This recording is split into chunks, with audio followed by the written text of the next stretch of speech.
मैंने कहा तुम यहाँ क्या कर रही हो? बात करने आई हूँ आपसे। मुझे ना तुम्हारी कोई बात सुननी है और ना ही करनी है।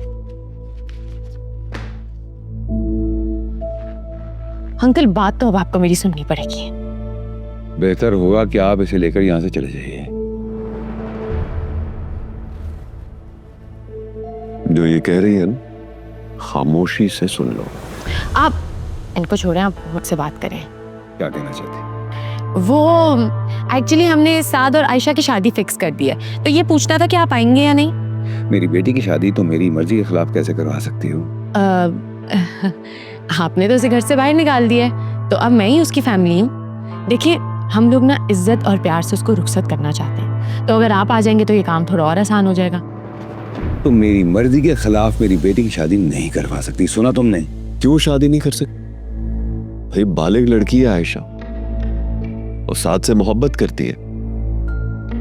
हमारा कानून और मजहब इजाजत देता है कि वो अपनी मर्जी से शादी कर सकते हैं। वो तुम्हारी नहीं मेरी औलाद है, इसलिए उसकी शादी मेरी मर्जी से होगी। ये बात आप तब तक कर सकते थे जब तक आपने उसे घर से नहीं निकाला था। मैं अपनी औलाद के साथ कुछ भी करूं वो मेरा मामला है। यही गलती करते हैं माँ बाप, ये नहीं सोचते कि उनकी जो औलाद है वो एक जीती जागती इंसान है। इनफैक्ट उसे रोबोट समझना शुरू कर देते हैं।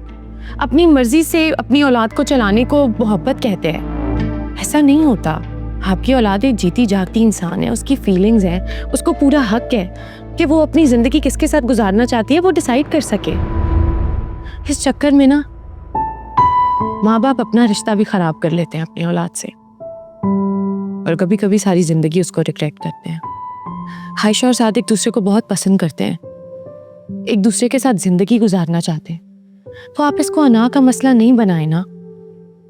और आप ये बात माने या नहीं माने, आयशा को ना इस टाइम सिर्फ एक ही परेशानी है कि उसके बाबा उससे नाराज है। और मैं जानती हूँ कि जब आपके बाबा आपकी जिंदगी के सबसे बड़े फैसले में आपके साथ ना हो तो बहुत तकलीफ होती है।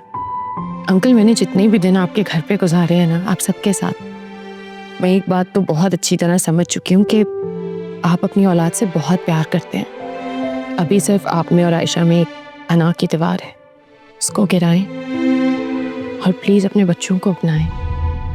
मोहब्बत किसी को कंट्रोल करने का नाम नहीं है, मोहब्बत तो उसको आजादी देने का नाम है।